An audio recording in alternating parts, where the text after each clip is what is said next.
Hello everyone, Rabbi Jacobson here, and we will be speaking about the power of youth. Last week, in response to the tragic shootings at Parkland, Florida, one of many shootings, unfortunately, of the 17 young lives taken. So one of the phenomena that arose from that was the marches and the vigils and the response from the students themselves.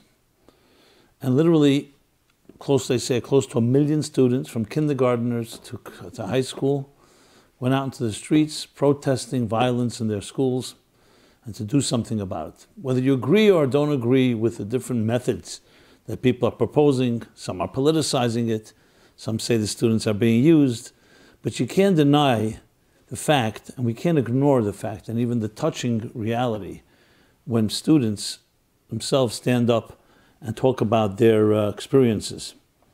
So that's what we're going to be talking about, because everything is divine providence and everything has deeper meaning. So when we see these events take place, it's critical for us to look at it and see what can we learn from it and apply it to our personal lives.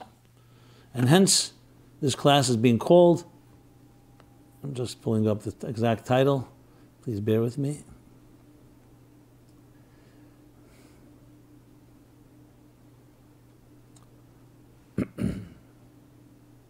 The Student Anti-Violence Walkout, a Spiritual Perspective on the Power of Youth. Okay. So, one of my favorite chapters in the book Toward a Meaningful Life is the chapter on youth, because it was a very personal chapter for me. And I think it touches upon something we all, no matter what age we are, it was a stage in our lives when we were young, believe it or not.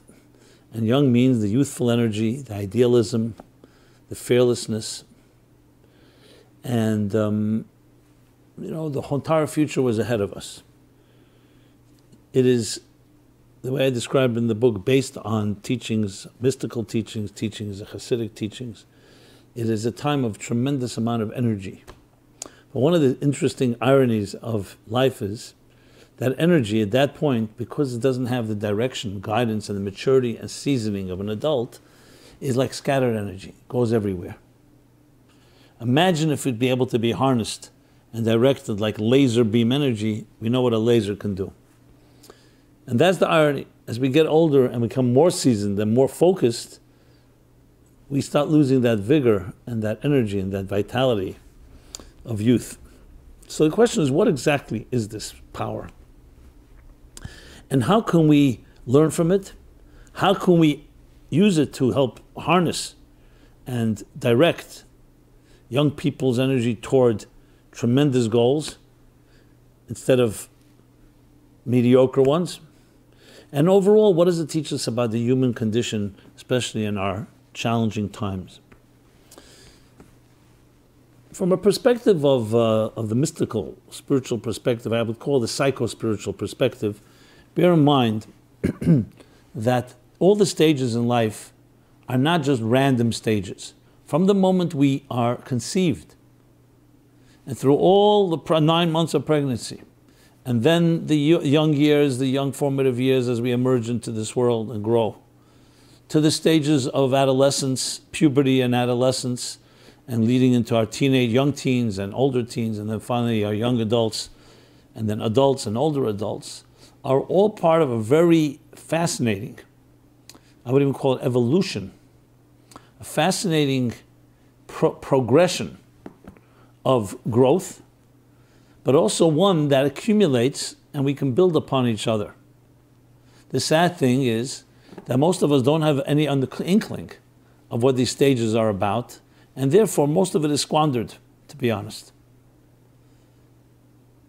Now, I won't say there are many beautiful families, they nurture their children, schools that educate children, but very many environments and many societies don't really maximize those growing stages in our lives. If you look, for example, by comparison, the animal kingdom, you see everything is precise, like a clock. When the new crocodile or a giraffe. I'm just choosing randomly any species. And for that same thing, for that same matter in the vegetable world, flowers. They all have a very orderly, progressive stages where they are born, then they are nurtured. In some cases, they can immediately are ready to take on their lives. Some need the nurturing, the training, but it all is in a very orderly way, and it's never wavers. It is only the human being that can waver from our program, so to speak, due to our free will, the ability to simply waste time and waste opportunities. But if we were really to have it the best possible way, that after we are born and come into this world, we have total nurturing by healthy parents, which builds our self-confidence, and builds our self-esteem, and builds our courage, and gives and allays and gives us the power to allay all our fears. As we grow into adults, so then each stage would be introduced appropriately. Having finished one stage, you go to the next stage, like it is, as I said, in the other kingdoms. However, if one stage is not completely finished, or it's not utilized to the fullest, what happens? You get to the next stage, you're supposed to be already ready to go and progress and mature to a new place. You've never really finished the course in the previous stages. So when it comes to youth, it is one key stage in the entire process, and we'll talk about what that stage is, of course. That's the whole point of this discussion. But it's critical to know that youth, for it to really blossom, for us to really capitalize on its power, it's very important that what happened before the youth, before we became young teenagers. How are we when we were 5, 6, 7 years old? And how are we when we were 1, 2, 3, 4 years old? So what I'm submitting here is that the healthier we grow in those earlier stages, the more we can maximize and take advantage. And yes, harness the power of youth. And then, of course, youth leads us to the next stage. So when I say youth, I'm talking about basically when still the later schooling years. When I say later, I mean, let's say youth, let's start from the early teens, 13, 14, 12, 13, 14, going into our young adult life, the early 20s, when we finish school, and usually pre-marriage. So that's a stage where we are developing from the child that we were to a more mature being. It's still not completely mature, but we're becoming independent, becoming thinking individuals. We begin to introspection. We're not a product or a extension of our society, of our families or our schools or classmates. We're meant to become somewhat of an independent entity, and all the frustrations and the awkwardness and the challenges of that period in time come into play. But I said one of the most important things with youth is this energy. There's an energy. And you see it. You see that most young people want to have fun. They want some excitement. Now you could say little children also want excitement. There's plenty of energy there too. But there, because they're still children, and their scope and their scope of activities is limited, it usually is satisfied through the games children play, to the things that their parents provide or a school provides. It's in the teens where we begin to look at the bigger world and want to enter it, have not yet entered it, so we are beginning to develop all that energy in context of a larger world. A 5-year-old doesn't know about a bigger world. He knows his little world. Now, of course, this doesn't happen in one moment in our youth. It happens as we progress. Now, in the context of Kabbalistic and mystical framework, I'll put it this way. The younger years is primarily dominated by our emotions. We're emotional, impulsive creatures. You cannot argue with a 1-year-old child that's hungry or tired and say, wait. That's the child doesn't know. Reflexively, it will cry for what it needs. A few years later, it still can be maybe reasoned with, but reason is still not a dominant factor. So basically, it's the emotional needs of the child that are dominant. You can say, as we progress in age chronologically, what's happening is our mind is beginning to expand. And I don't just mean a larger brain, and we can process information more, we can retain information, we can abstract and deduce and analyze.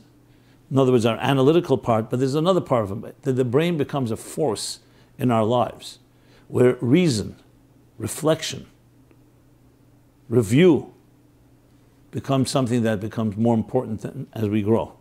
So then we check our emotions. You want something, you don't just grab it. You don't just cry. You reason, and you start calculating what to do, what not to do, how to get what you want. Emotions are still a force, and they may be a force throughout our lives, but the mind is now checking it. What does it mean checking it? That the mind is beginning to take control, where it says, you know what, before we make a decision emotionally, let's review, let's analyze, let's see if it's a good idea. Someone comes to you, a little child, you give a child a candy, they don't think twice. You come to an adult and offer them something, 1 second. What price do I have to pay for it?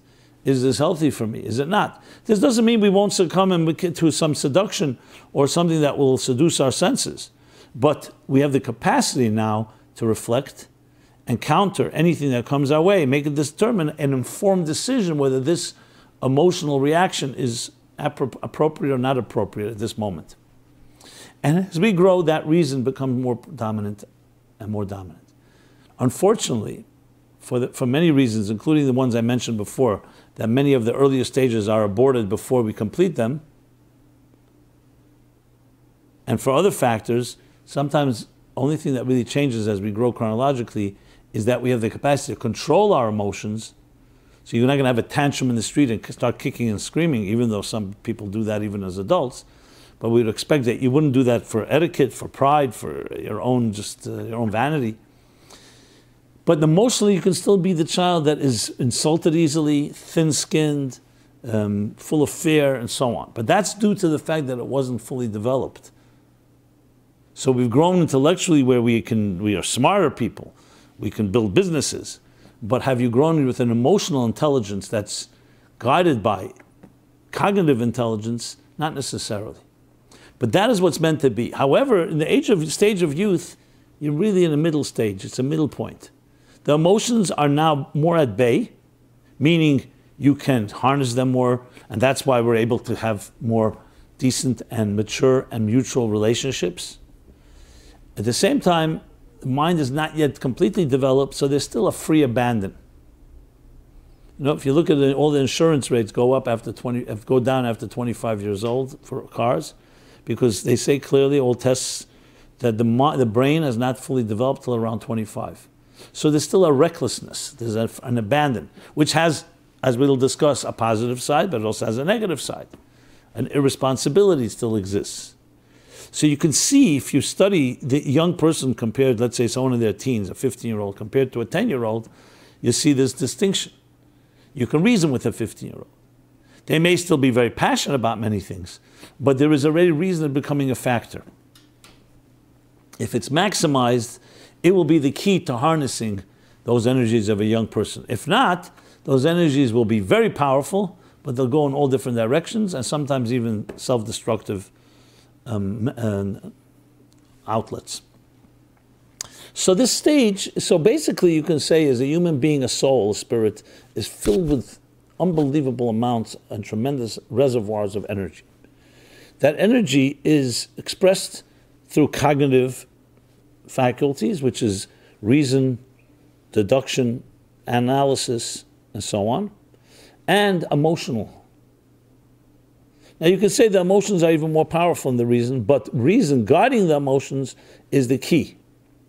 So this energy that lies within us, this unbridled energy, is extremely powerful. So young people are faced with this paradox. And remember, they're not as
I apologize, there was a technical glitch. We can resume now. And yes, it was our mistake. I want to just see something. Okay.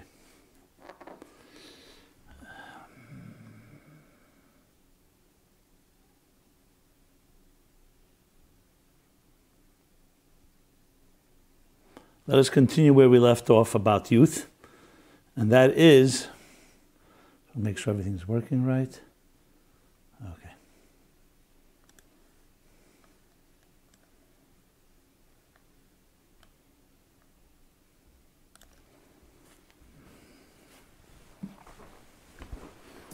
We were talking about how reason and the mind begins to become a factor in adult life and in the youth life, and how it's going to impact the energy flow, which I'm going to talk about now and continue our discussion. Again, I apologize for any of the glitches that we experienced there. So, if you're to say that a human soul, meaning the human life, is a form of energy, you can say that energy begins to flow as soon as we're conceived, right? And as we develop as a fetus through the 9 months of pregnancy, in the gestation period where we grow and then we finally emerge, now we're a full-bodied entity which has energy. You can't say it's the strongest energy yet, but it's very fresh. But there's energy. That energy is still in an infantile state, and therefore it is, you can say, more or less kept at bay, if you wish. Emotions are the main driving force, and the intellect is not yet come into play except for basic survival purposes. As the child grows into adult, into a teenager, I should say, it physically grows.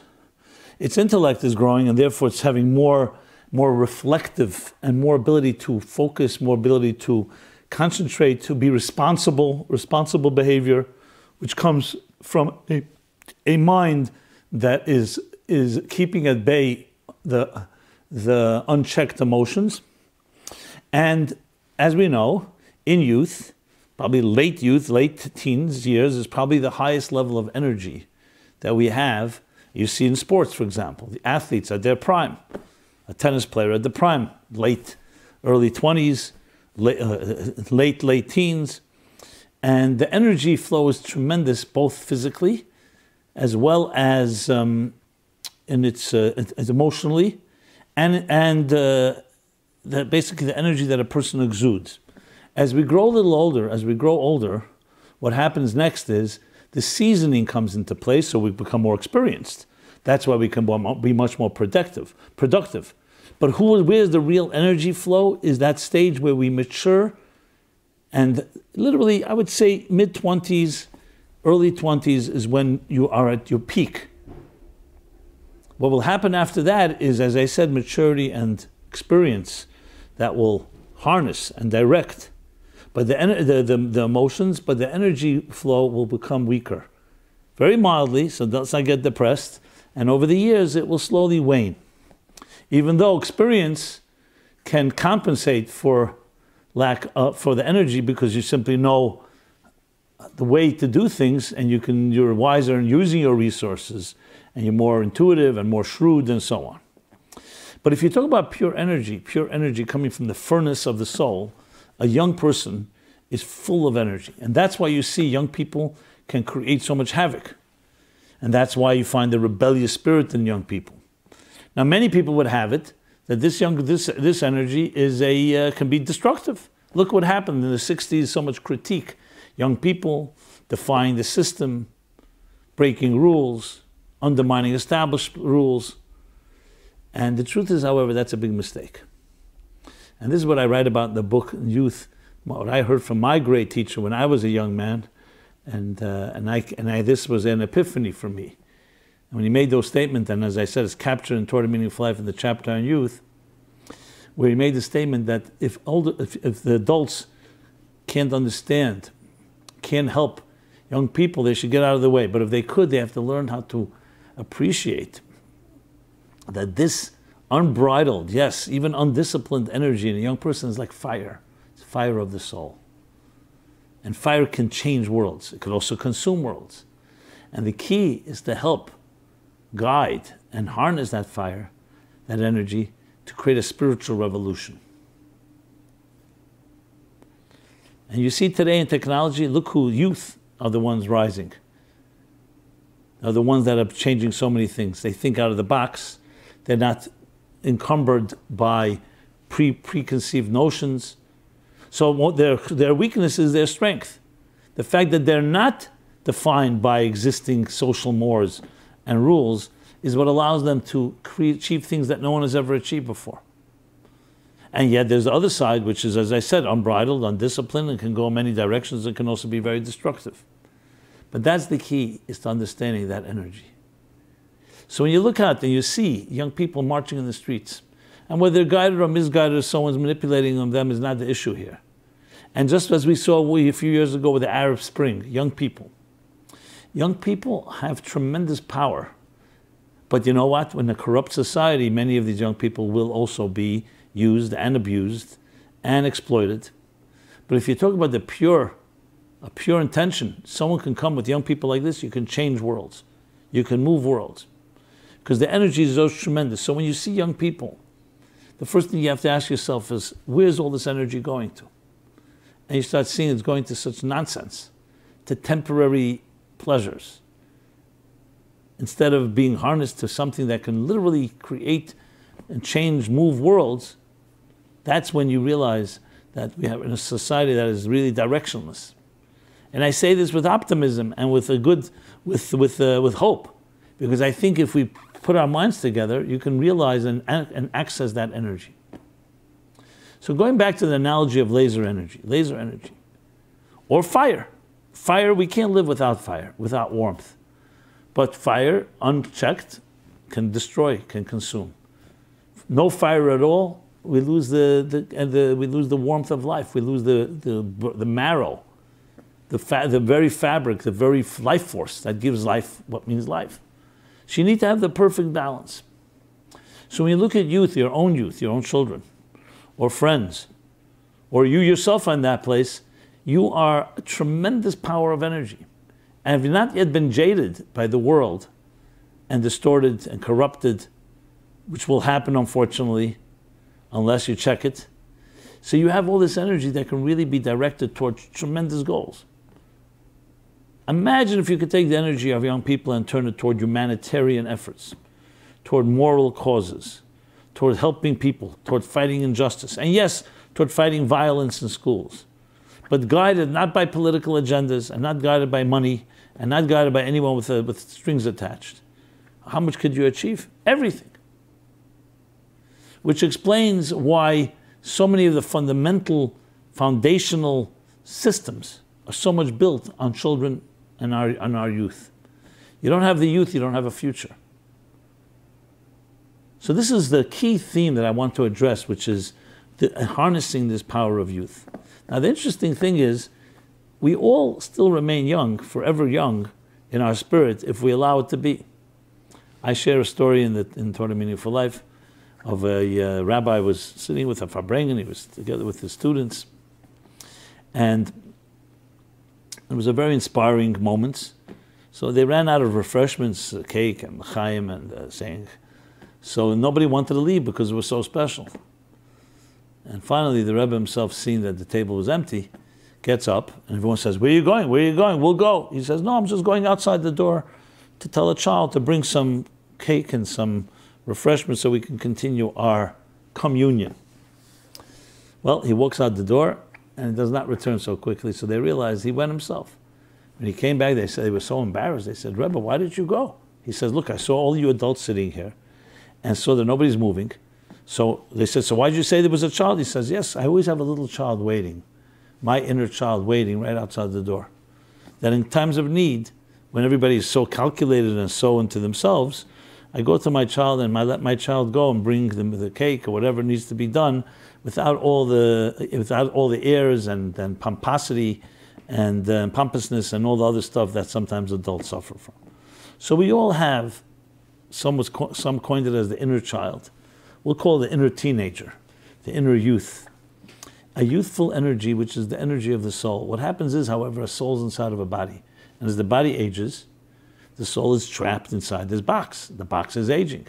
So you can get the impression that the soul is also aging. No, the soul doesn't age.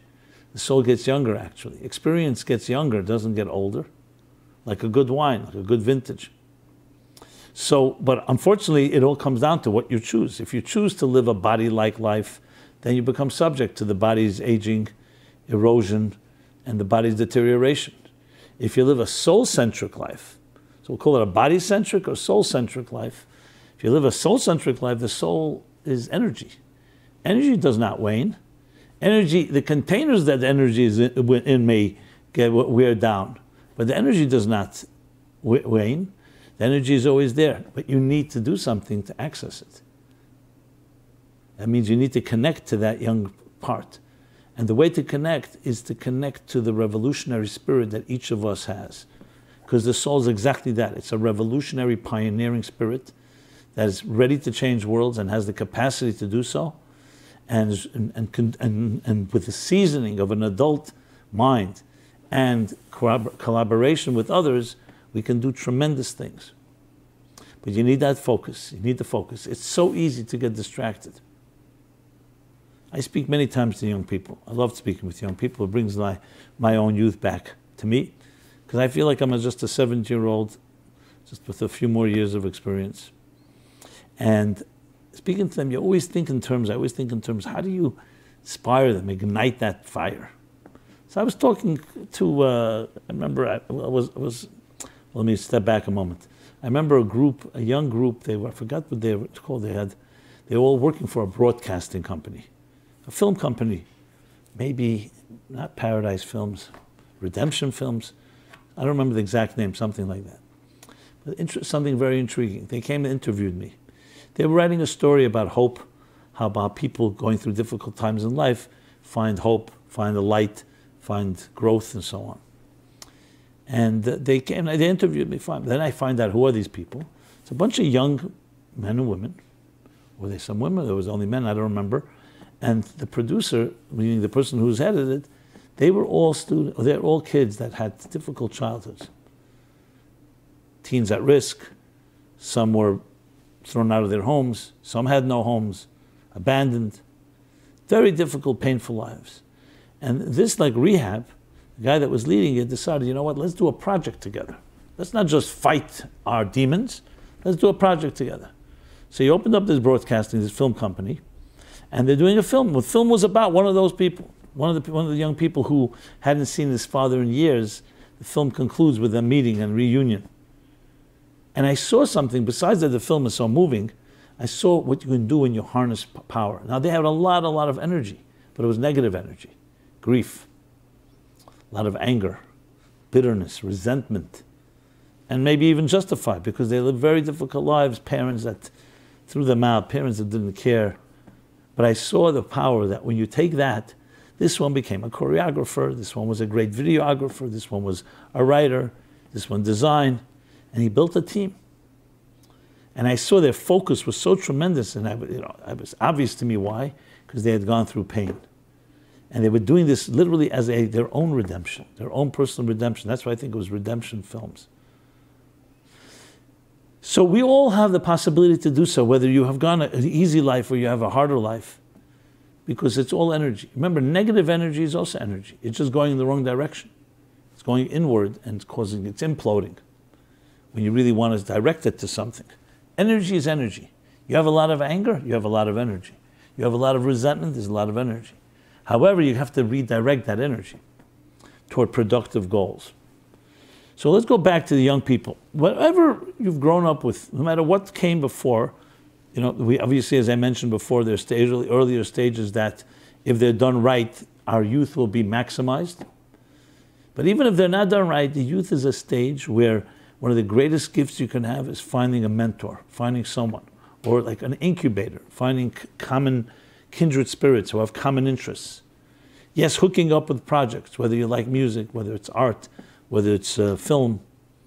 These are the ways that we harness and we access the deep reservoir of youthful energy. I wish I was able to speak to these million students or to the students in the world and say, yes, there was a shooting, a tragic shooting in Parkland, among the others in the last few years. Young men and women for no reason at all with the gun down. Tremendous amount of grief for the family, for the friends.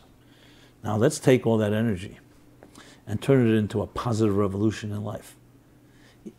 Absolutely, let's make sure our schools are real sacred havens. A place where, an oasis where you can come and feel completely safe. Why should a school be a war zone? But think about all the directions and try to get people who are influenced that are not politically oriented. But that extends not just to schools, to other environments. Create a higher standard moral society, touching everything. Another thing that youth they begin exploring with their sexuality. Men and women begin to be attracted to each other. And there too lies tremendous amount of power that could also go in both directions. But in this frivolous entertainment society, relationships are also seen as that. Temporary, fun, pleasurable, not seen in the context of where's this energy, what is it building? Most energy today is being built toward businesses, toward making money. What I'm submitting here, we need a spiritual revolution. And that's what lies in the power that each one of us has. Now, how do we begin? We begin, each one of us has our sphere of influence. We have young people we know. Remember, you see a young person, even if they're rebellious and they may be even offensive or obnoxious, there's tremendous energy that needs to be harnessed. Ignite the revolutionary spirit in that young person, and you can't imagine what can happen. That can come with love, that can come with interesting conversation, challenge, provocative. We have to challenge our young people. Challenge them. So many are bored. They're bored in school, they're bored at home, and they're looking for highs. And today with an internet, with a smartphone, there's plenty to pursue. So whoever you may be, whether you're a parent that has young people, to learn to identify, to find that common denominator that young people have, and find a way to communicate instead of fighting about it. If you yourself are a young person listening to this, find someone you can speak to. There are good people to speak to. Find someone you can speak to and share some of your dreams and some of your aspirations. Don't be ashamed. So whoever we are, we have an ability to touch this part of ourselves. And even when we get older, and older could be even 25, 30, 35, the youthful spirit within you, that vitality, that fire never dies. It just goes undercover because of life takes over. So you're busy with this and busy with that. Find ways to access it. Find ways to spark it. How? By studying spiritual ideas. Good place to begin. Read the chapter of youth in my book, Toward a Meaningful Life. Read other books, something that touches and gets your spirit going, something you feel really, wow, that really is meaningful to me. Prayer, emotional connection, being able to emotionally express yourself, developing emotional intelligence. Because as I said earlier, a key to this whole thing, the harnessing, is a mind that's directing where the emotional passion should go to. When it's not directed, it gets scattered in all different directions. And then finally, actions. Choose good actions. Do something, random act of goodness and kindness. Volunteer for something. Action is a tremendous channeler of energy, because action brings it into tangible, concrete reality. When it's just in your thought or words and speech, it's a good beginning. But when it comes into action, there's a tremendous power, because you invest in something in action, you write something, you build something. That building remains even after you're gone with all the energy that you invested in it. So building something, initiating a project, initiating it with others. There's so many ways to go. And we complement each other. My goal here is to to ignite the spark. I look around, as I said, events happening in the last few weeks, and you always look and you try to find the lessons. Tremendous lesson. We're coming to Passover next week. And Passover, what is the focus? The focus is children sitting around the table. And which children? All children. All types. No one's excluded, because everybody has energy. So even when we say the wise one or the wicked one, you could say the selfless one, the selfish one. You have the simple one. You have the person, the apathetic one. All types are there. And the goal is to ignite a spark. What is in Hebrew, Yetziat Mitzrayim, exodus from Egypt? To leave our boundaries. Boundaries confine our energy. It's like they bottle them up, locked up. The whole idea of exodus, of freedom, is to free spirit, free your spirit. You could say that's the central theme of the entire Passover, which means transcendence, Pesach, and the entire theme of the Haggadah, which is the booklet we read during the Seder. We'll talk about this some more in our pre-Passover workshop next week, next Wednesday before Passover. But the idea is, and that's why children are such a key component, because they are our pride and joy, our most precious commodity, the young energy, who can lead us to freedom more than some people who are not yet bound by the fetters and lives cluttered by the Mitzrayim, by the confines and dire straits of our lives. So we focus on them, and they in turn give us so much. Because when they ask the questions, and they are provocative, and they're provoked, and they provoke in return, then you have a dynamic relationship. And that's what we need to be looking at. We need to be finding that aspect within ourselves and within all the people that come to our Seder tables. But it's a universal message for everyone. Because all of us are human beings with beating hearts, breathing lungs. We are walking, living entities. And life, by definition, is energy. The heartbeat, contract, expand. The breath, exhale and inhale. Everything about us is mobile. We are mobile creatures. We're movable, we're moving creatures. And movement means, kol chai misnaneh is the expression. Everything alive moves. Life is moving. Even when you're sleeping, you're moving. Maybe a more restricted movement, but you're moving. That's what life is about. But how much of this movement begins to become lethargic as we get trapped in the life and we start, I need to relax. I need to do nothing for a day. The joke I always tell about this older Jew sitting on a bench, in a really bad mood. His friend comes over. What are you such a bad mood? He says, my wife today was so angry at me. What's new? Many times she's angry at you. He says, no, today was special. What happened? In the morning, she went to work. She asked me, and what are you going to do today? And I told her, I'm going to do nothing. And she said, you said that yesterday, that you're going to do nothing. And I told her I wasn't finished. I wasn't finished doing nothing. As I've discussed many times, we humans have mastered a new art. It's called couch potatoes. What are you doing? Nothing. You ever hear such a thing in this world, in this universe? Is anything doing nothing? Is the sun doing nothing even for one split second? The moon? The minerals? Plants? Animal kingdom? Even your physical body is not doing nothing. Everything. If nothing else, you're breathing or other. But in the spirit, we're able to do nothing. Sad. We have that choice too. That means that your energy, you're letting just slide away, lose another day. Energy is there to be moved, but more than moved, harnessed, focused, direction. Because if not, yeah, you have energy, okay, energy, I'll walk here, I'll do this, I'll do that. You focus it, worlds change. That's in essence what it says in the Kabbalistic teaching. They talk about energy and containers. And there's tremendous amount of energy. When you talk pre-tzimtzum energy, it says it's energy that is all-encompassing. It doesn't leave room for anything. Think of it like, as much as you can imagine, the most powerful surge of energy. It's infinitely more than that. Nothing in this way. But then the divine will is, let us silence that energy, at least on a revealed level. Let it go undercover. Let it recede. Because I want space for another entity to emerge, for the independent consciousness called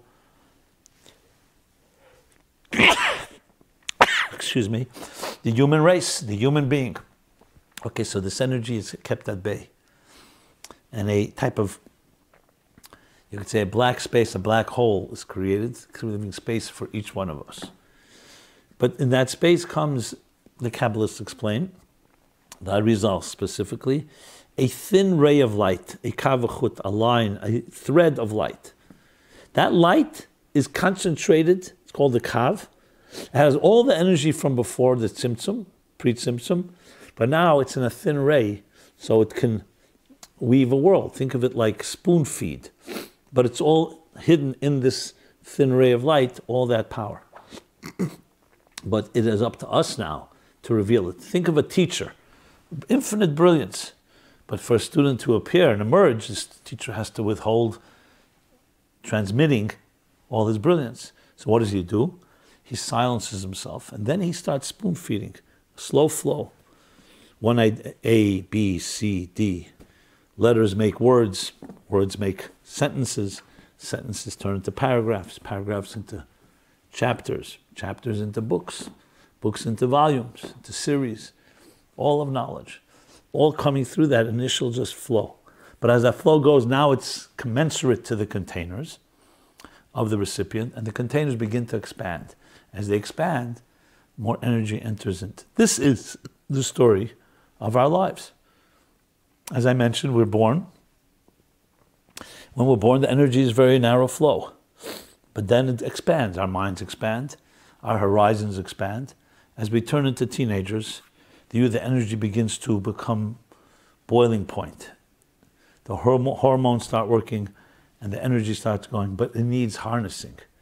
Or else you have the shattering of containers, as the Kabbalists and mystics explain. Shattering containers, too much energy in too little containers. That's called a destructive form of expression of very intense energy. That is like revolution that causes destruction. It's a rebellion, but it's overwhelming. It's not in a way that we can contain it. You want to have that intense energy, but in a containable way. You don't want to diminish the energy, you just want it to be harnessed.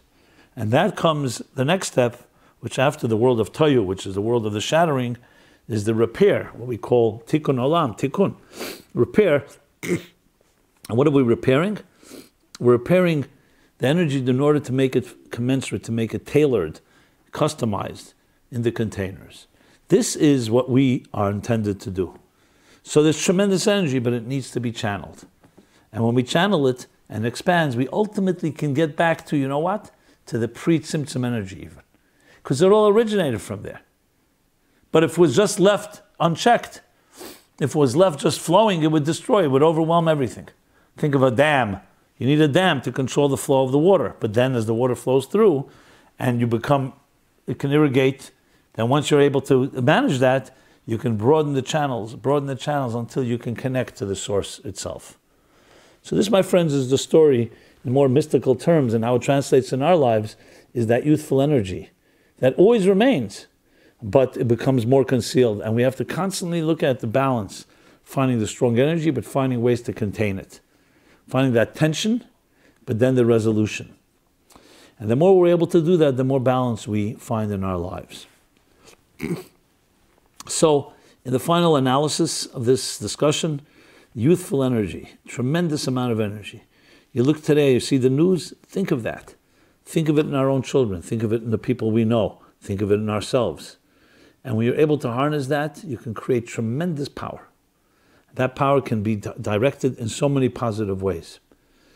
Just the mere fact that we talk about it, the mere fact, I've talked to young people, they're almost beyond shocked to hear that this is discussed, that this is, what cooler than this? It's so cool, the idea that a person has such energy and is able to then harness it. It's a whole new way of looking at your life, as opposed to, okay, I'm going to school and let me figure out what career I'm going to build. Very nice. But this is touching about the soul, your own very soul. So, it's a great honor to always talk about soul matters. To me, it's the most gratifying thing to be able to access soul-centric thinking in a body-centric world, a material-centric world, and focus on the spirit, which really is the soul that makes everything tick. Someone asks somebody, what's greater, the body or soul? Of course the soul. Soul is what life is about. A body is just a container. A body without a soul is a corpse, God forbid. May we live soul-centric lives. May we ignite the soul-centric elements in our own young spirits and in those around us. And may we all join these flames together. Flames join. They don't separate. They don't divide. They don't battle each other. They join. And may that turn into a full revolution where light will dispel even the greatest amount of darkness. And especially in our dire and age, it's more than just knowledge. It's the methodologies. It's the direction of where our moral choices are headed, beyond just the tools, which are the knowledge and information that we gain. We're here every Wednesday. 8:30 p.m. is usually when I begin the class. Next week will be a special pre-Passover class. Please stay in touch. I apologize again for any of the glitches. If there's a problem, we may repost this in a way that all of it is done in one smooth flow, because I think the way it is right now, there's a break of 10 minutes or more. But yeah, it's part of technology. And I'll see you again next Wednesday. And please stay in touch. Anybody wants to write to us. I should also say these are free classes. A lot of work goes into them, so we really appreciate sponsorships or dedications. It's a great opportunity to dedicate a class to a loved one, a birthday, an anniversary, graduation, or, God forbid, a yahrzeit, the memory of a loved one. And of course, it'll help this class continue and expand its reach to more people.